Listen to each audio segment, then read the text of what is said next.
I had been looking forward to this Thanksgiving for months. After 3 years away from my family, I finally had something to celebrate. My tech startup had just sold for $12 million after 7 years of nonstop work. I kept my success quiet, wanting my family to treat me like the same old Roberto they had always known. When my sister Amanda spotted that bank notification on my phone, everything changed in an instant. The warm family reunion I had imagined quickly turned cold. I never imagined my own sister would say those words. Before I tell you what happened next, let me know where you are watching from. Hit subscribe if family drama hits close to home for you. Trust me, you will want to hear how this unfolds. Growing up in a middle-class neighborhood in Chicago, I had what most would call a normal childhood. Our family was close-knit, especially my younger sister Amanda and I. We shared everything from toys to secrets, and I always felt protective of her. She was 4 years younger with a contagious laugh that could brighten the darkest rooms. Our parents worked hard to give us opportunities they never had. Dad worked at a manufacturing plant while Mom juggled part-time jobs to make ends meet. Everything changed when I was 16. The plant closed down, sending hundreds of workers, including my father, into unemployment. Our comfortable middle-class life crumbled almost overnight. The arguments about money became more frequent, the stress palpable in every room of our small house. I still remember the night I found Mom crying at the kitchen table, bills spread out before her calculator in hand. That was the moment I decided to step up. The next day, I applied for a job at the local grocery store, bagging items after school.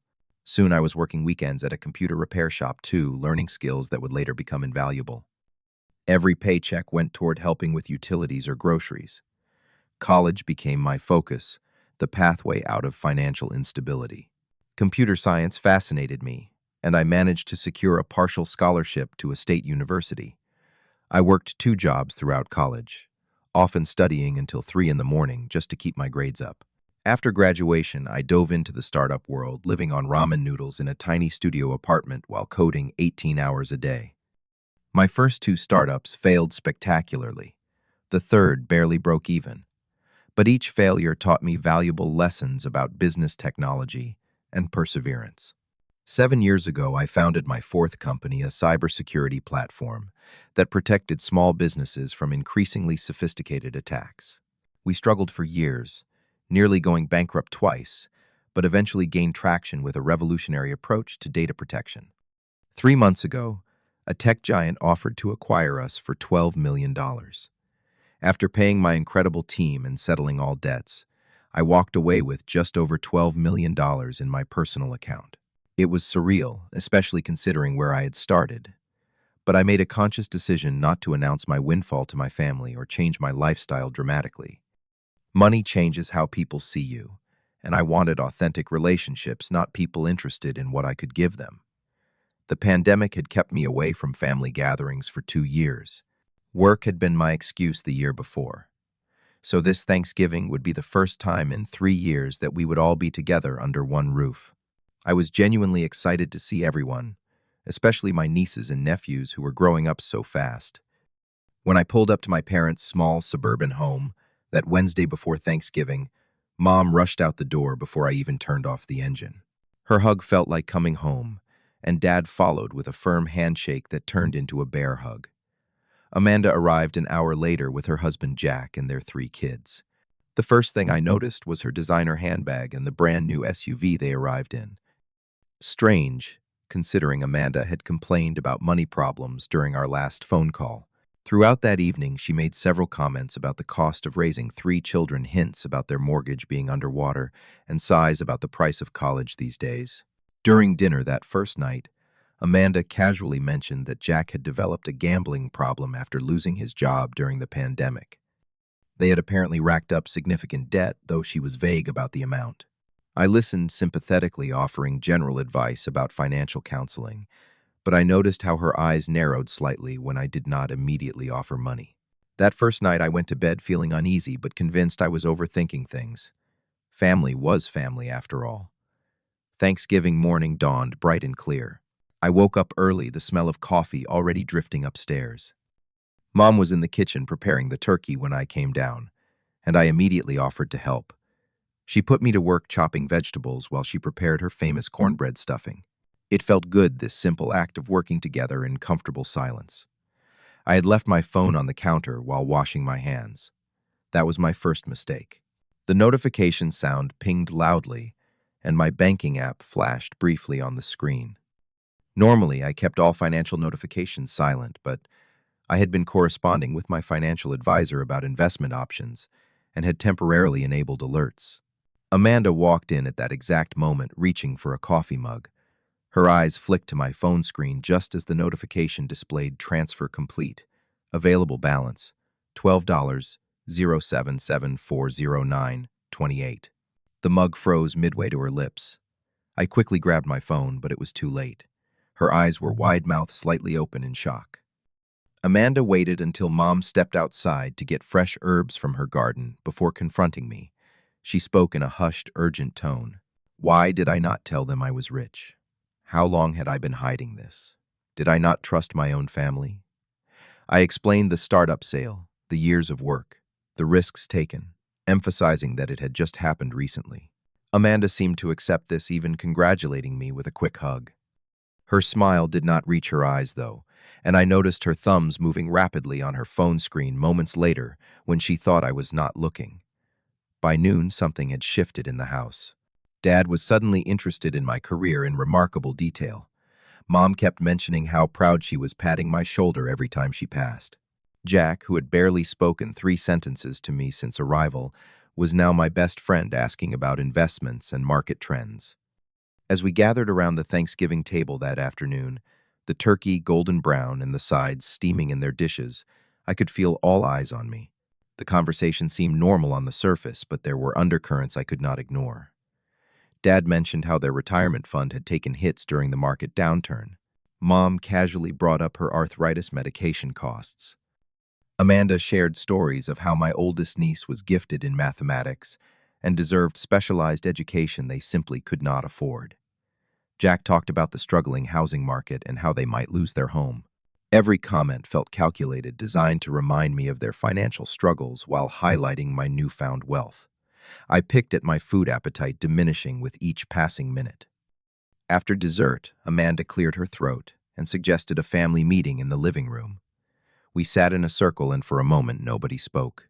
Then Amanda broke the silence. Roberto, we need to talk about your situation, she said, her voice surprisingly firm. You have more money than you will ever need in your lifetime. I felt ambushed as she laid out their financial problems in detail. The gambling debt was not just a minor issue. Jack had accumulated nearly $200,000 in losses. They were 6 months behind on their mortgage. One of the kids needed specialized testing they could not afford. Their car had been repossessed last month, and the new one I had seen was borrowed from a friend. Dad joined in reminding me how they had sacrificed to raise me, putting me through school, supporting my dreams. Mom mentioned her medical bills, the retirement they could no longer afford. The message was clear without being explicitly stated. I owed them. Amanda delivered the final blow. I deserve that money more than you do. I have 3 children to raise. What are you going to do with $12 million as a single man with no kids? I was stunned into silence. Then, gathering my thoughts, I offered what I considered reasonable help: $50,000 to clear their most pressing debts. Financial counseling, a structured plan to get them back on their feet. Amanda scoffed, calling my offer insulting. They needed at least $2 million, she argued, to clear all debts, buy a proper family home, set up college funds, and secure their future. When I expressed concern about their financial management, Jack grew aggressive.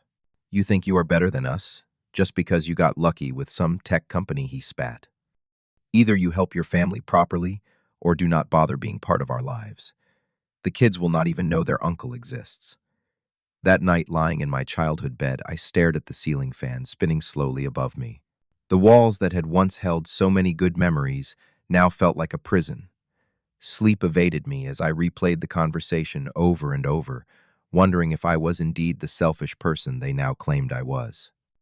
The next morning, I woke up earlier than usual, my mind still racing from the previous day events. I checked my phone to find several missed texts from friends wishing me happy Thanksgiving. As I scrolled through, a notification from Amanda appeared, but she had not texted me directly. She had accidentally added me to a family group chat I was not meant to see. My heart sank as I read through dozens of messages between my parents, Amanda and Jack. They were strategizing how to convince me to give them the money. Jack had even researched family support laws, suggesting they might have legal rights to my wealth. There were discussions about guilt tactics that might work pressure points from childhood they could exploit. The most painful message came from Amanda. He was always selfish, even as a kid. We just need to pressure him enough. Everyone keep pushing. He will crack by Sunday. I felt physically ill. These were the people I had loved and trusted my entire life, now plotting against me like I was an adversary to be conquered. I took screenshots of the conversation before they realized their mistake and removed me from the group. When I went downstairs for breakfast, the atmosphere was thick with tension. They knew I had seen the messages. No one spoke as Mom silently served pancakes, avoiding my eyes. Finally, I broke the silence. I saw the group chat, I said quietly. Is that really how you see me? As an ATM to be drained, Amanda immediately went on the offensive. You would not even have that money if we had not supported you all these years, she snapped. Mom nodded in agreement, adding, We sacrificed everything for your education. This success you are enjoying, it was built on our backs. Dad, who I had always seen as reasonable, surprised me most. You owe this family, Roberto. We gave you life, put food on your table, clothes on your back. Now you have the chance to repay that investment. Investment. The word struck me like a physical blow. Was that all I had been to them? An investment with expected returns. Jack, emboldened by the family support, went further. There are laws about family support, you know. We could make things very difficult for you legally. I tried explaining what the money represented. The years of 80-hour work weeks. The failed relationships because I was always working. The 3 startups that collapsed before this one succeeded. The second mortgage I took on my condo to make payroll during our darkest months. The sheer luck that our technology became valuable at exactly the right moment. You just got lucky, Amanda dismissed with a wave of her hand. Any of us could have done what you did if we had the same opportunities. Then she dropped another bombshell. She had already told the extended family about my money. Our aunts, uncles, and cousins who were coming for Thanksgiving dinner that day now all knew about my $12 million. Sure enough, when the extended family arrived that afternoon, I became the center of unwanted attention. Aunt Patty cornered me by the appetizer table, mentioning how her son, my cousin, needed $60,000 for his first year of college. Uncle Stephen pulled me aside to pitch a business idea that just needed $100,000 in startup funding. Cousins I barely knew suddenly wanted to catch up and casually mentioned financial struggles. I retreated to the kitchen, finding momentary solace in helping Mom with the dishes. But even this brief peace was shattered when Amanda followed me, tears streaming down her face. This was her most manipulative tactic yet. My children might lose their home, Roberto, she sobbed loud enough for others to hear. How will you feel when your nieces and nephews are living in a shelter because their uncle, a millionaire, refused to help? The entire extended family went silent, all eyes on me judging. The pressure was suffocating.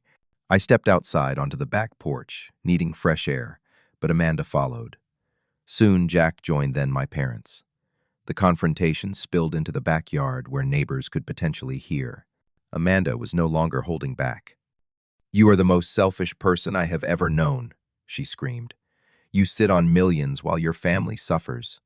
What kind of monster does that? My father delivered the final blow. No son of mine would abandon his family in their time of need. If this is your choice, Roberto, perhaps you are not the son we raised. Something broke inside me at that moment. Without a word, I walked back into the house, grabbed my overnight bag, and headed for my car. Relatives moved out of my way, some looking sympathetic, others judgmental. Amanda followed me to my car, alternating between threats and tearful pleas. I drove away with her voice, still ringing in my ears, heading to the only place I could think of, the airport hotel 10 miles away. The hotel room was sterile and impersonal, but it offered something my family home no longer could: peace. I sat on the edge of the bed, hands shaking slightly as I processed the events of the last 2 days. My phone buzzed constantly with texts and calls from family members, which I ignored. Around 8 that evening, a name appeared that was not family: Thomas Johnson, my closest childhood friend who still lived in town. I answered his call, voice rough with emotion. "Hey, Roberto, heard you were in town. Want to grab a drink?" he asked, casually unaware of the family drama. I nearly declined, but the thought of sitting alone in that hotel room for another hour seemed unbearable. We agreed to meet at a quiet bar downtown. Thomas took one look at my face when I walked in and knew something was wrong. Over drinks, the whole story spilled out. The money the family demands, the manipulation, the threats. He listened without interrupting, occasionally nodding and understanding. When I finished, Thomas leaned back in his chair. "I hate to say this about your family, but this is not about love, Roberto. This is about entitlement." His words struck a chord.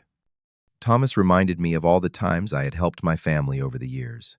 The checks I had sent when things were tight, the laptop I bought for Amanda in college, the medical bills I had quietly paid for Mom 2 years ago. There was a pattern I had not seen or perhaps had chosen to ignore. That is what family does, I had always told myself. You help when you can. Thomas shook his head. Family supports each other, yes, but support goes both ways. They are not supporting you at all. They are treating you like a resource to be exploited. That night in my hotel room, I made a decision. I would not allow emotional manipulation to guide my actions, but I would not abandon my family either. I would offer help, but with clear boundaries and expectations. The next morning, I returned to my parents' house. Everyone fell silent as I walked in. I asked for their attention, and once gathered in the living room, I spoke with a calmness I did not entirely feel. "I love you all," I began. "That has never been in question. But love does not mean I will allow myself to be manipulated, threatened, or guilted into giving away the security I have worked my entire adult life to build." I laid out what I was willing to offer: financial counseling for Amanda and Jack, with a structured debt payoff plan that required their participation and accountability, a college fund for my nieces and nephew that I would control until they reached college age, direct payments to medical providers for my parents' healthcare needs, a reasonable monthly stipend to help with my parents' retirement provided they worked with a financial advisor I would hire. But with these offers came conditions.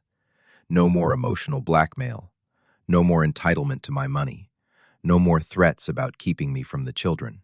Respect for my boundaries and my right to decide how to use the wealth I had created. The reaction was initially hostile. Amanda called me controlling.